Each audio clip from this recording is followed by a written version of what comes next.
A roll is a thing of beauty, a leap of faith from point A to point B, and in between, a conscious letting go of control.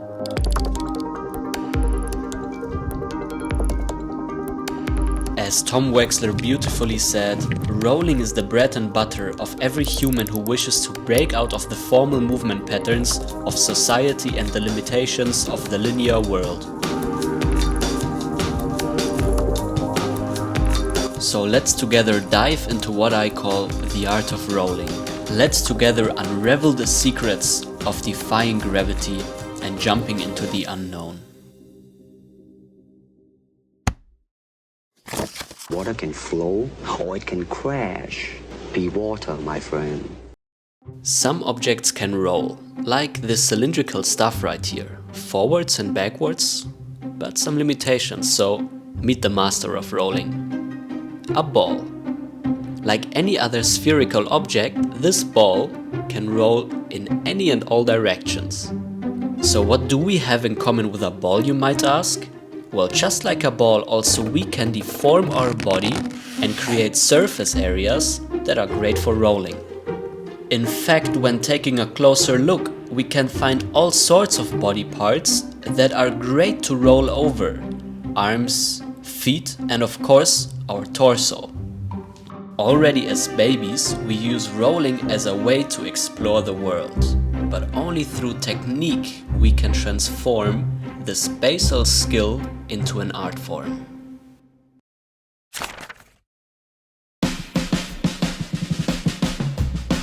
Like all mammals share a similar skeletal build, all rolls are also comprised of the same characteristics and features. So here is the anatomy of a basic forwards roll. From neutral, lean forwards, a conscious loss of balance. Now there is no turning back. One foot pushes, one foot slings into the air, creates momentum. Like an old friend, gently meet the floor, receive it. Many ways to get the job done. Figure out which one comes natural to you and study the rest. Now all is set up for the roll to happen, from hands to back, like a ball, remember? I prefer diagonal over straight rolls, right shoulder, left hip. All that is left to do, finish what you have started, back up to standing.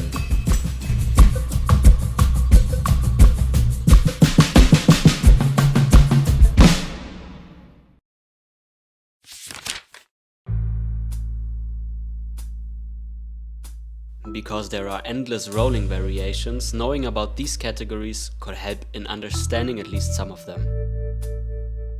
As a base reference, you can roll forwards, backwards, sideways, and in a circular shape. But this is really only the beginning, as the rolling continuum, a term inspired by Amos Rendao, illustrates. From a chosen point in space, one should be able to apply any rolling technique into all directions.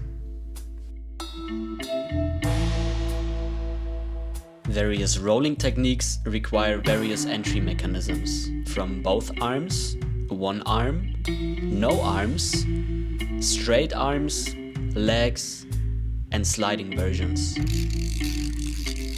More doesn't mean better, but it's surely fun.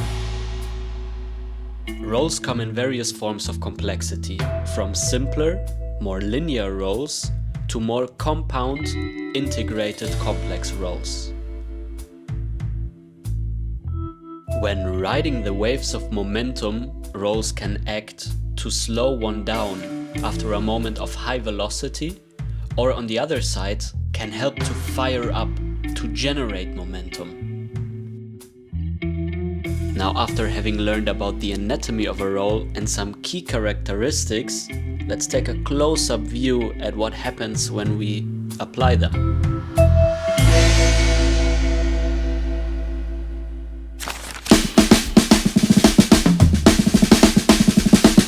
Okay, let's go.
I remember deciding to learn falling skills. These have become muscle memories. I figured my chances of survival were greater with these skills than without.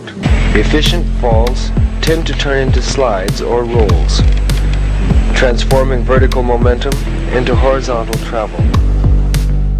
I couldn't have said it any better. What Steve Paxton is highlighting here is that rolls are not only beautiful and worth practicing in acrobatics, but also act as a way to mitigate falling, like shown here by this Aikido master. Practitioners from all sorts of extreme sports, like here in skateboarding, know this intuitively. The one who plays with it better also knows how to extinguish a fire. If one dedicates oneself to studying the art of rolling, explores deeply, variously, and with a heart full of passion, the outcomes can be purely spectacular.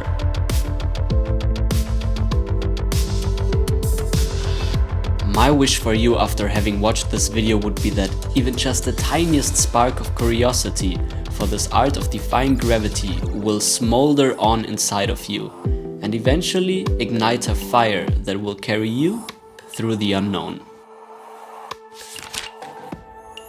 Study deeper with my Finding Flow online programs, only on neilteisner.shop.